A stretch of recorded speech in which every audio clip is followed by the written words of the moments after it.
شب برات آنے والی ہے، تو اس میں سوال یہ ہے کہ آپ لوگ نئی نئی چیزیں ایجاد کر دیتے ہیں. شاید سائل کی مراد یہ ہے کہ حلوہ وغیرہ جو بنایا جاتا ہے یا اس طرح کی جو بات کی جاتی ہے کہ روحیں گھر پر آتی ہیں، تو کیا اس کی حقیقت ہے؟ دیکھیں، یہ تو بہرحال عجیب و غریب بات ہے کہ نئی نئی چیز ایجاد کر دیتے ہیں.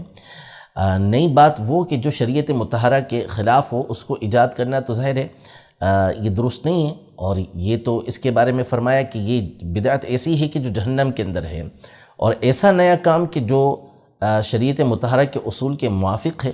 اس کی صحیح مسلم شریف کے اندر کی حدیث مبارکہ ہے جس میں نبی پاک صلی اللہ علیہ وسلم نے اجازت عطا فرمائی ہے کہ اسلام کے اندر نیا کام ایجاد کرنا بالکل درست ہے، لیکن ظاہر ہے کہ وہ شریعت مطہرہ کے عین موافق ہونا چاہیے.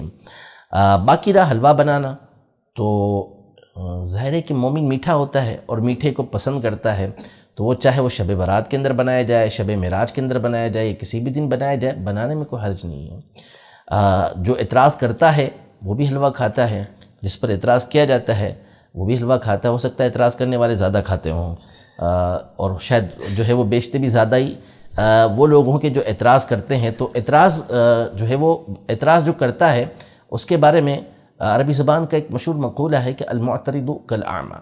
جو اعتراض کرنے والا ہوتا ہے وہ نابینا کی طرح ہوتا ہے، اندھے کی طرح ہوتا ہے، اس کو بس اعتراض کرنا مقصود ہوتا ہے. تو نبی پاک صلی اللہ تعالیٰ علیہ وسلم میٹھی چیز کو پسند کرتے تھے اور فرماتے تھے کہ مومن میٹھا ہوتا ہے اور میٹھے کو پسند کرتا ہے.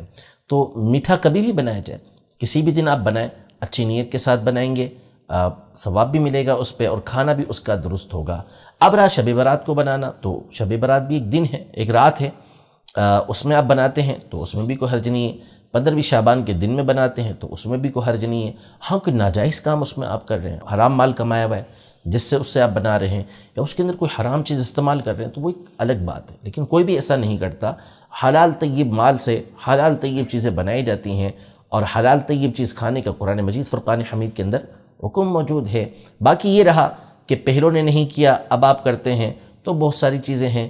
شادی میں مختلف قسم کے کھانے بنائے جاتے ہیں، پہلوں نے کبھی ایسے نہیں بنائے. سنت کی نیت سے شادی کرے، نکاح کرے اور اس کے اندر وہ بہترین کھانے بنائے، نہ صحابہ سے ثابت، شادی حال میں جس طرح ہمارے یہاں کچھ بھی نہیں، ایسا کچھ بھی نہیں ہوتا تھا پچھلے زمانے کے اندر.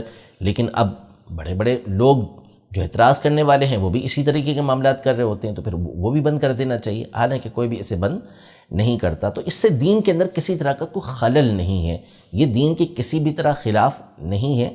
تو لہذا اس طرح کا عمل کرنے میں کوئی حرج نہیں ہے. عام طور پہ قرآن پڑھا جاتا ہے، قرآنی آیات صورتیں پڑھی جاتی ہیں، فاتحہ پڑھا جاتا ہے، اور یہ بھی نبی پاک صلی اللہ تعالیٰ علیہ وسلم سے ثابت ہے کہ کھانا سامنے موجود تھا. آپ علیہ السلام نے حضرت جابر رضی اللہ عنہ کے گھر پر باقاعدہ پڑھا، اور اس میں آپ نے اپنا لعاب دہن تک ملایا، جس کی وجہ سے اس کھانے کے اندر برکت ہو گئی. تو نبی پاک صلی اللہ علیہ وسلم کا پڑھنا کیا تھا؟ ظاہر ہے کہ اللہ پاک کا نام ہی لیا ہوگا، قرآن کی آیتیں ہی پڑھی ہوں گی، یہ فاتحہ پڑھنے کا ثبوت موجود ہے.